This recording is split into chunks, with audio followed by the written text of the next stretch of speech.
You pop out of a leathery egg on the ocean floor. This is your final character design.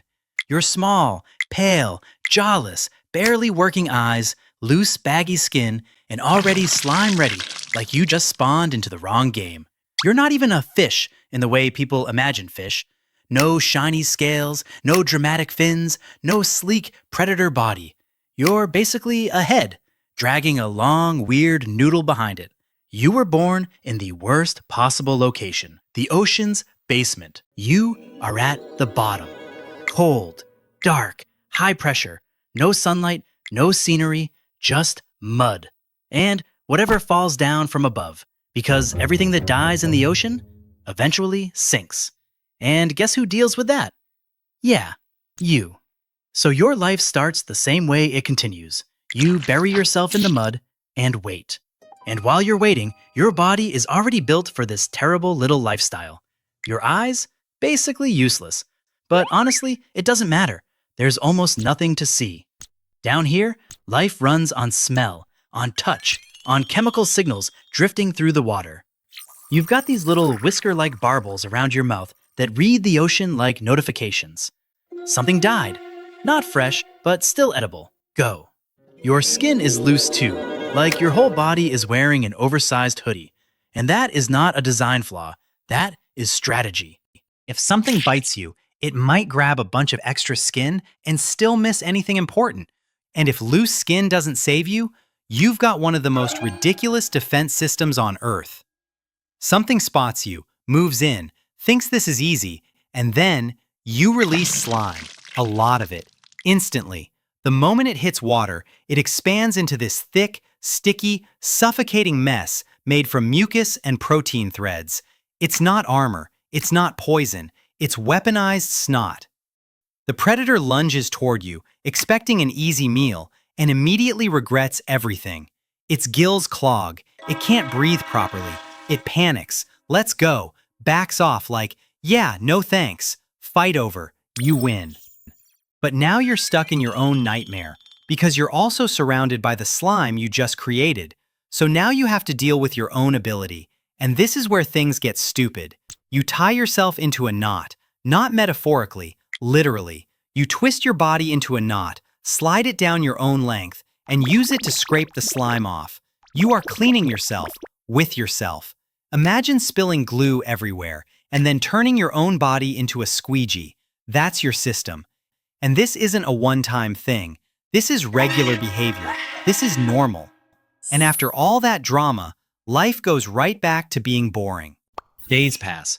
Nothing happens. Weeks pass. Still nothing. No movement, no action, no food. Most animals would be stressed, panicking, burning energy trying to find something. You just sit there. Because starvation isn't a crisis. It's part of the schedule. Food doesn't come when you want it. It comes when something dies and falls from way above. A fish, a seal, sometimes an entire whale, just slowly drifting down like a delayed delivery from the surface. And when that smell finally reaches you, you move. You find the body, and then you do something that would ruin anyone's appetite instantly. You go inside it, not around it, not nibbling from the outside, inside. Through the mouth, through the gills, through a wound, through any soft opening you can find. You don't approach the problem, you enter it. For most animals, a dead whale is tragic. For you, it's a fully furnished apartment, unlimited food, zero rent, terrible lighting. You start feeding, but not like a normal animal, because again, you're not built normal. You don't have jaws like a shark. You have tooth-like plates made from keratin that scrape, grip, and pull. No clean bites, no neat tearing, just rasping through soft tissue like some cursed kitchen tool. And when the meat gets tough, you knot yourself again. Brace, pull. Your body becomes a pulley system.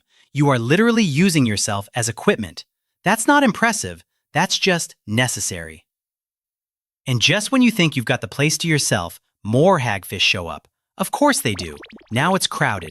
Everyone's sliming. Everyone's nodding. Everyone's inside the same dead body.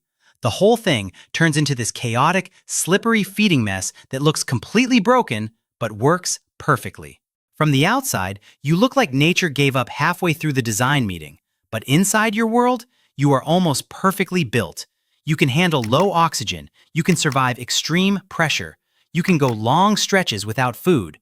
Your system just keeps running like an old machine that refuses to shut down.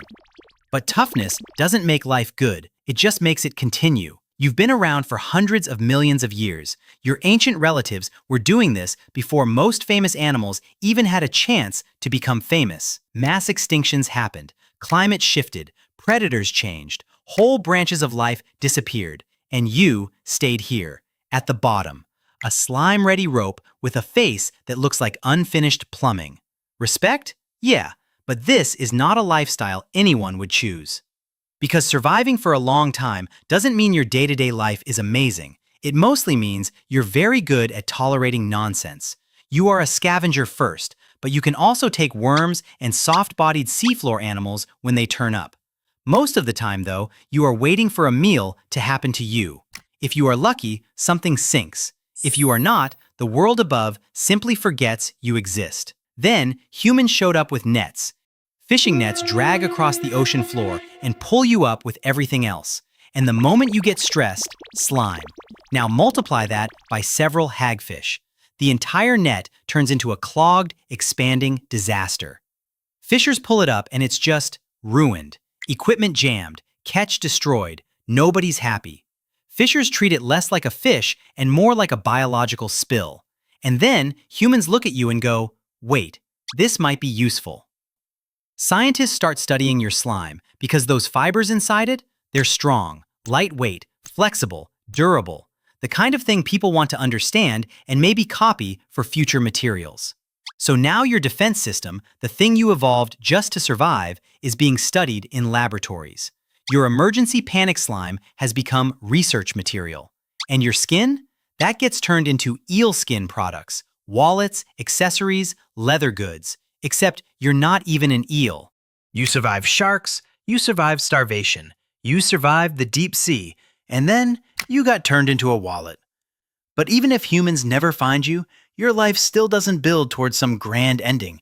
It just repeats. Eventually, you reach maturity. Slowly. No big transformation, no dramatic life stage. Just more of the same. If you are female, you produce large eggs wrapped in tough capsules. Not millions of tiny eggs drifting everywhere like many fish.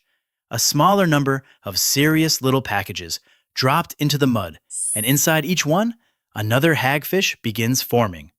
Already strange, already built for the bottom. No glow-up, no childhood arc, just straight into the basement.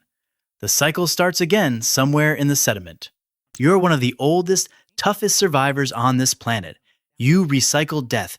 You clean the ocean floor. You keep the deep sea system running from below.